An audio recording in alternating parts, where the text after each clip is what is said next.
The ego of the master. In the Nirvikalpa Samadhi, Sri Ramakrishna had realized that Brahman alone is real and the world illusory. By keeping his mind 6 months on the plane of the non dual Brahman, he had attained to the state of the Vijnani, the knower of truth in a special and very rich sense, who sees Brahman not only in himself and in the transcendental absolute, but in everything of the world. In this state of Vijnana, sometimes bereft of body consciousness, he would regard himself as one with Brahman. Sometimes, conscious of the dual world, he would regard himself as God's devotee, servant, or child. In order to enable the Master to work for the welfare of humanity, the Divine Mother had kept in him a trace of ego, which he described, according to his mood, as the ego of knowledge, the ego of devotion, the ego of a child, or the ego of a servant. In any case, this ego of the Master, consumed by the fire of the knowledge of Brahman, was an appearance only, like a burnt string. He often referred to this ego as the ripe ego in contrast with the ego of the bound soul, which he described as the unripe or green ego. The ego of the bound soul identifies itself with the body, relatives, possessions, and the world. But the ripe ego, illumined by divine knowledge, knows the body, relatives, possessions, and the world to be unreal and establishes a relationship of love with God alone. Through this ripe ego, Sri Ramakrishna dealt with the world and his wife. One day, while stroking his feet, Sarada Devi asked the Master, "What do you think of me?" Quick came the answer, "The mother who is worshipped in the temple is the mother who has given birth to my body and is now living in the Nahabat, and it is she again who is stroking my feet at this moment. Indeed, I always look on you as the personification of the blissful Mother Kali." Sarada Devi, in the company of her husband, had rare spiritual experiences. She said, "I have no words to describe my wonderful exaltation of spirit as I watched him in his different moods. Under the influence of divine emotion, he would sometimes talk on abstruse subjects, sometimes laugh, sometimes weep, and sometimes become perfectly motionless in samadhi. This would continue throughout the night. There was such an extraordinary divine presence in him that now and then I would shake with fear and wonder how the night would pass. Months went by in this way. Then one day he discovered that I had to keep awake the whole night lest during my sleep he should go into samadhi, for it might happen at any moment, and so he asked me to sleep in the Nahabat." Summary of the Master's spiritual experiences. We have now come to the end of Sri Ramakrishna's sadhana, the period of his spiritual discipline. As a result of his supersensuous experiences, he reached certain conclusions regarding himself and spirituality in general. His conclusions about himself may be summarized as follows. First, he was an incarnation of God, a specially commissioned person whose spiritual experiences were for the benefit of humanity. Whereas it takes an ordinary man a whole life struggle to realize one or two phases of God, he had in a few years realized God in all his phases. Second, he knew that he had always been a free soul, that the various disciplines through which he had passed were really not necessary for his own liberation, but were solely for the benefit of others. Thus, the terms liberation and bondage were not applicable to him. As long as there are beings who consider themselves bound, God must come down to earth as an incarnation to free them from bondage, just as a magistrate must visit any part of his district in which there is trouble. Third, he came to foresee the time of his death. His words with respect to this matter were literally fulfilled. About spirituality in general, the following were his conclusions. First, he was firmly convinced that all religions are true, that every doctrinal system represents a path to God. He had followed all the main paths, and all had led him to the same goal.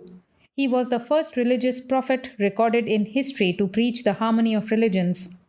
Second, the three great systems of thought known as dualism, qualified non-dualism, and absolute non-dualism, Dvaita, Vishishtadvaita, and Advaita, he perceived to represent three stages in man's progress toward the ultimate reality. They were not contradictory but complementary and suited to different temperaments. For the ordinary man with strong attachment to the senses, a dualistic form of religion, prescribing a certain amount of material support, such as music and other symbols, is useful. A man of God realization transcends the idea of worldly duties, but the ordinary mortal must perform his duties, striving to be unattached and to surrender the results to God. The mind can comprehend and describe the range of thought and experience up to the Vishishtadvaita and no further. The Advaita, the last word in spiritual experience, is something to be felt in Samadhi, for it transcends mind and speech. From the highest standpoint, the Absolute and its manifestation are equally real. The Lord's name, His abode, and the Lord Himself are of the same spiritual essence. Everything is spirit, the difference being only in form. Third, Sri Ramakrishna realized the wish of the Divine Mother that through him she should found a new order, consisting of those who would uphold the universal doctrines illustrated in his life. Fourth, his spiritual insight told him that those who were having their last birth on the mortal plane of existence and those who had sincerely called on the Lord even once in their lives must come to him. During this period, Sri Ramakrishna suffered several bereavements. The first was the death of a nephew named Akshay. After the young man's death, Sri Ramakrishna said, "Akshay died before my very eyes, but it did not affect me in the least. I stood by and watched a man die. It was like a sword being drawn from its scabbard. I enjoyed the scene and laughed and sang and danced over it. They removed the body and cremated it. But the next day, as I stood there, pointing to the southeast veranda of his room, I felt a racking pain for the loss of Akshay, as if somebody were squeezing my heart like a wet towel. I wondered at it and thought that the mother was teaching me a lesson. I was not much concerned even with my own body, much less with a relative. But if such was my pain at the loss of a nephew, how much more must be the grief of the householders at the loss of their near and dear ones?" In 1871, Mathur died, and some 5 years later, Sambhu Malik, who, after Mathur's passing away, had taken care of the master's comfort. In 1873 died his elder brother Rameshwar, and in 1876 his beloved mother. These bereavements left their imprint on the tender human heart of Sri Ramakrishna, albeit he had realized the immortality of the soul and the illusoriness of birth and death. In March 1875, about a year before the death of his mother, the master met Keshab Chandra Sen. The meeting was a momentous event for both Sri Ramakrishna and Keshab. Here the master for the first time came into actual contact with a worthy representative of modern India. Brahmo Samaj. Keshab was the leader of the Brahmo Samaj, one of the two great movements that during the latter part of the 19th century played an important part in shaping the course of the Renaissance of India. The founder of the Brahmo movement had been the great Raja Ram Mohan Roy, 1774 to 1833. Though born in an orthodox Brahmin family, Ram Mohan Roy had shown great sympathy for Islam and Christianity.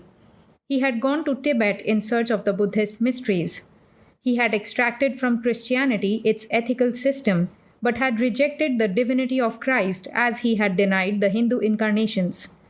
The religion of Islam influenced him to a great extent in the formulation of his monotheistic doctrines, but he always went back to the Vedas for his spiritual inspiration.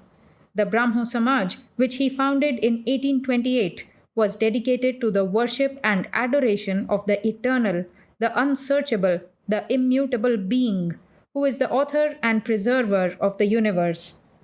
The Samaj was open to all without distinction of color, creed, caste, nation, or religion. The real organizer of the Samaj was Devendranath Tagore, 1817 to 1905, the father of the poet Rabindranath.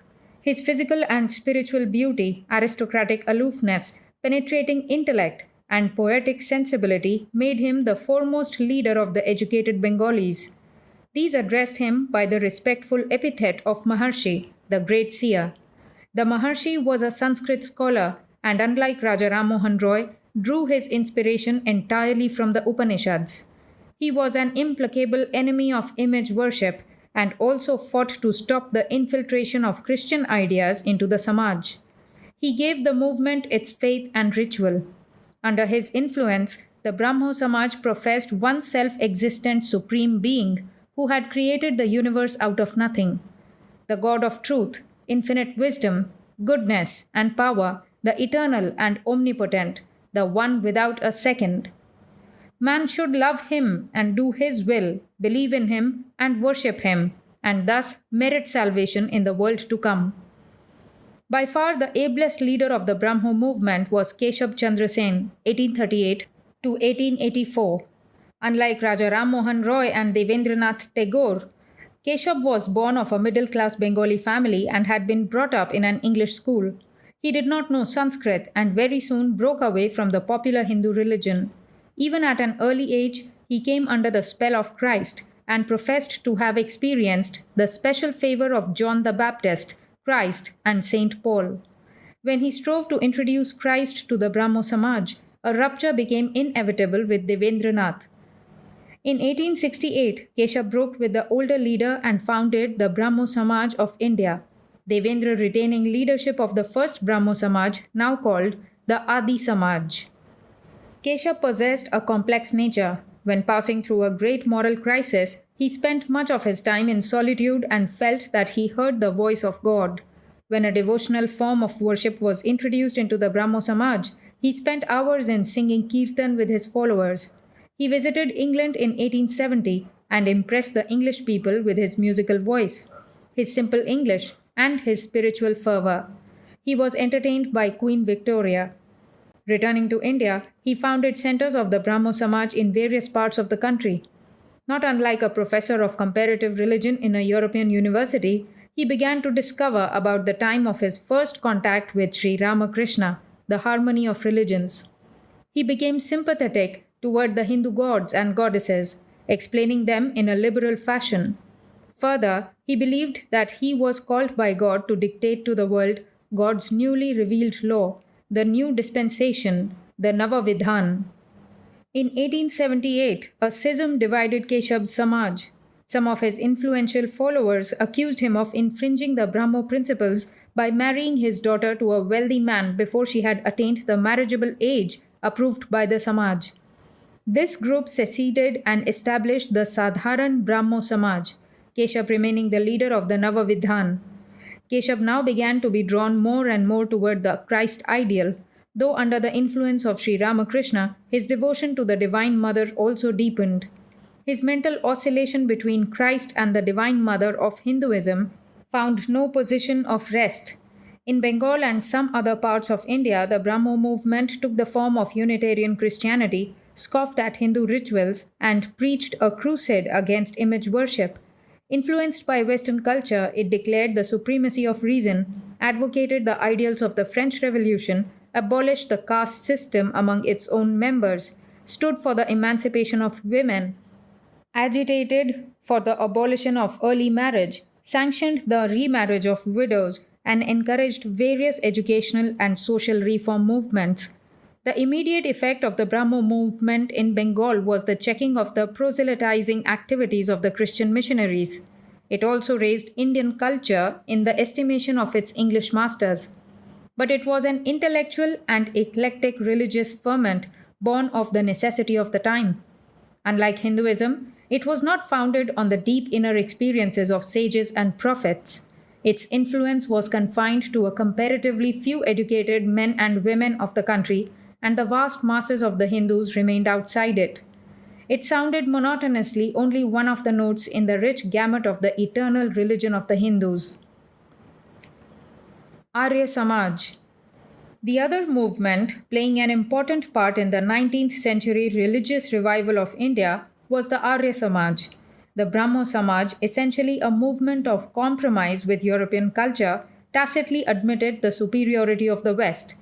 But the founder of the Arya Samaj was a pugnacious Hindu sannyasi who accepted the challenge of Islam and Christianity and was resolved to combat all foreign influence in India. Swami Dayananda, 1824 to 1883, launched this movement in Bombay in 1875, and soon its influence was felt throughout Western India. The Swami was a great scholar of the Vedas, which he explained as being strictly monotheistic. He preached against the worship of images and re-established the ancient Vedic sacrificial rites. According to him, the Vedas were the ultimate authority on religion, and he accepted every word of them as literally true. The Arya Samaj became a bulwark against the encroachment of Islam and Christianity, and its orthodox flavor appealed to many Hindu minds. It also assumed leadership in many movements of social reform. The caste system became a target of its attack. Women it liberated from many of their social disabilities. The cause of education received from it a great impetus. It started agitation against early marriage and advocated the remarriage of Hindu widows. Its influence was strongest in the Punjab, the battleground of the Hindu and Islamic cultures. A new fighting attitude was introduced into the slumbering Hindu society. Unlike the Brahmo Samaj, the influence of the Arya Samaj was not confined to the intellectuals. It was a force that spread to the masses. It was a dogmatic movement, intolerant of those who disagreed with its views, and it emphasized only one way, the Arya Samaj way, to the realization of truth. Sri Ramakrishna met Swami Dayananda when the latter visited Bengal. Keshab Chandra Sen. Keshab Chandra Sen and Sri Ramakrishna met for the first time in the garden house of Jai Gopal Sen at Belgharia, a few miles from Dakshineshwar, where the great Brahmo leader was staying with some of his disciples. In many respects, the two were poles apart, though an irresistible inner attraction was to make them intimate friends. The master had realized God as pure spirit and consciousness, but he believed in the various forms of God as well. Keshab, on the other hand, regarded image worship as idolatry and gave allegorical explanations of the Hindu deities. Keshab was an orator and a writer of books and magazine articles.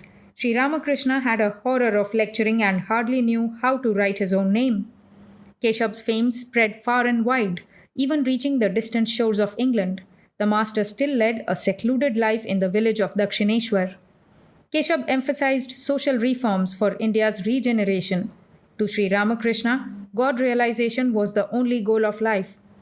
Keshab considered himself a disciple of Christ and accepted in a diluted form the Christian sacraments and Trinity. Sri Ramakrishna was the simple child of Kali, the Divine Mother, though he too, in a different way, acknowledged Christ's divinity. Keshab was a householder and took a real interest in the welfare of his children, whereas Sri Ramakrishna was a Paramahamsa and completely indifferent to the life of the world. Yet, as their acquaintance ripened into friendship, Sri Ramakrishna and Keshab held each other in great love and respect. Years later, at the news of Keshab's death, the master felt as if half his body had become paralyzed. Keshab's concepts of the harmony of religions and the motherhood of God were deepened and enriched by his contact with Sri Ramakrishna. Sri Ramakrishna, dressed in a red bordered dhoti, one end of which was carelessly thrown over his left shoulder, came to Jai Gopal's garden house accompanied by Hriday. No one took notice of the unostentatious visitor. Finally, the master said to Keshab, "People tell me you have seen God, so I have come to hear from you about God." A magnificent conversation followed. The master sang a thrilling song about Kali and forthwith went into Samadhi. When Hriday uttered the sacred Om in his ears, he gradually came back to consciousness of the world, his face still radiating a divine brilliance. Keshab and his followers were amazed. The contrast between Sri Ramakrishna and the Brahmo devotees was very interesting. There sat this small man, thin and extremely delicate. His eyes were illumined with an inner light. Good humor gleamed in his eyes and lurked in the corners of his mouth. His speech was Bengali of a homely kind, with a slight, delightful stammer, and his words held men enthralled by their wealth of spiritual experience, their inexhaustible store of simile and metaphor, their power of observation, their bright and subtle humor, their wonderful Catholicity, their ceaseless flow of wisdom. And around him now were the sophisticated men of Bengal, the best products of Western education, with Keshab, the idol of young Bengal, as their leader. Keshab's sincerity was enough for Sri Ramakrishna. Henceforth, the two saw each other frequently, either at Dakshineshwar or at the temple of the Brahmo Samaj. Whenever the master was in the temple at the time of divine service, Keshab would request him to speak to the congregation. And Keshab would visit the saint in his turn with offerings of flowers and fruits. Other Brahmo leaders. Gradually, other Brahmo leaders began to feel Sri Ramakrishna's influence, but they were by no means uncritical admirers of the master. They particularly disapproved of his ascetic renunciation and condemnation of woman and gold. They measured him according to their own ideas of the householder's life. Some could not understand his samadhi and described it as a nervous malady. Yet they could not resist his magnetic personality. Among the Brahmo leaders who knew the master closely were Pratap Chandra Mazumdar, Vijay Krishna Goswami, Trailokyanath Sanyal, and Shivanath Shastri. Shivanath one day was greatly impressed by the master's utter simplicity and abhorrence of praise. He was seated with Sri Ramakrishna in the latter's room when several rich men of Calcutta arrived. The master left the room for a few minutes. In the meantime, Hriday, his nephew, began to describe his samadhi to the visitors. The last few words caught the master's ear as he entered the room. He said to Hriday, "What a mean-spirited fellow you must be to extol me thus before these rich men. You have seen their costly apparel and their gold watches and chains, and your object is to get from them as much money as you can. What do I care about what they think of me?" Turning to the gentleman, "No, my friends, what he has told you about me is not true. It was not love of God that made me absorbed in God and indifferent to external life. I became positively insane for some time. The sadhus who frequented this temple told me to practice many things. I tried to follow them, and the consequence was that my austerities drove me to insanity." This is a quotation from one of Shivanath's books. He took the master's words literally and failed to see their real import. Shivanath vehemently criticized the master for his otherworldly attitude toward his wife. He writes, "Ramakrishna was practically separated from his wife, who lived in her village home. One day, when I was complaining to some friends about the virtual widowhood of his wife, he drew me to one side and whispered in my ear, 'Why do you complain? It is no longer possible. It is all dead and gone.'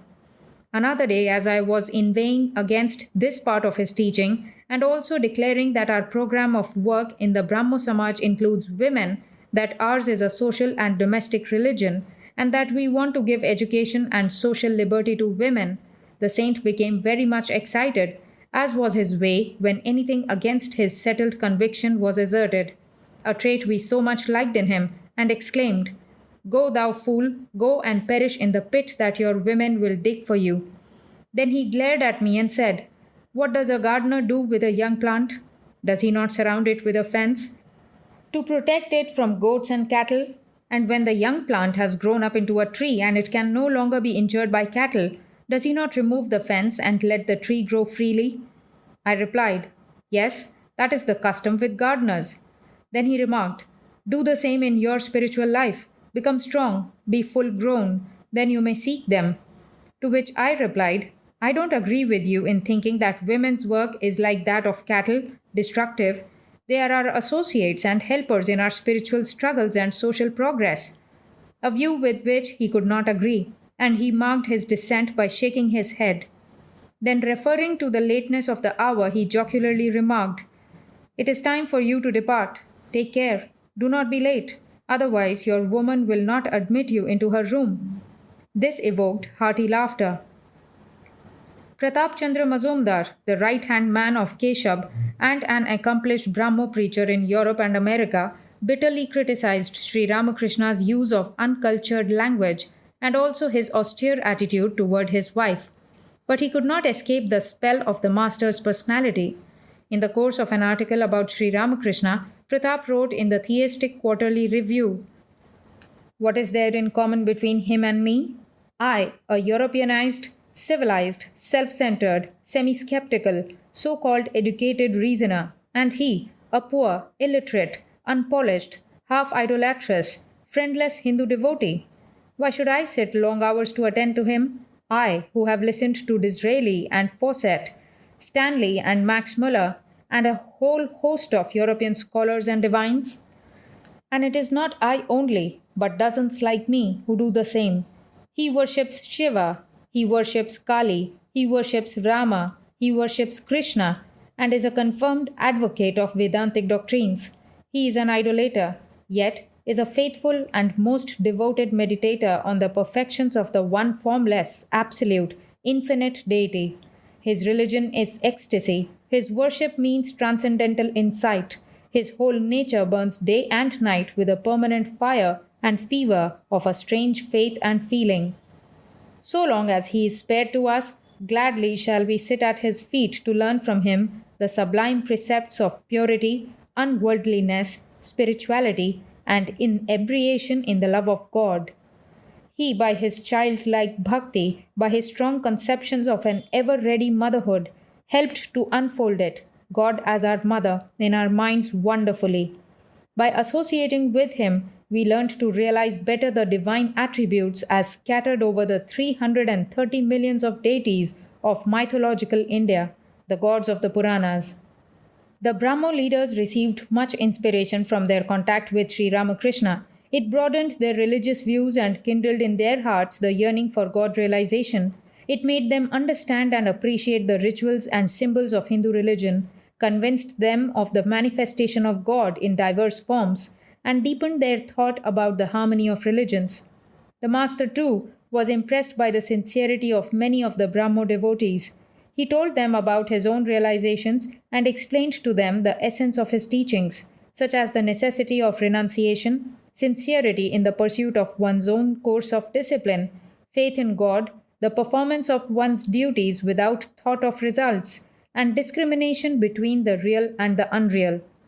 This contact with the educated and progressive Bengalis opened Sri Ramakrishna's eyes to a new realm of thought. Born and brought up in a simple village without any formal education, and taught by the orthodox holy men of India in religious life, he had had no opportunity to study the influence of modernism on the thoughts and lives of the Hindus. He could not properly estimate the result of the impact of Western education on Indian culture. He was a Hindu of the Hindus, renunciation being to him the only means to the realization of God in life. From the Brahmos, he learnt that the new generation of India made a compromise between God and the world. Educated young men were influenced more by the Western philosophers than by their own prophets. But Sri Ramakrishna was not dismayed, for he saw in this too the hand of God.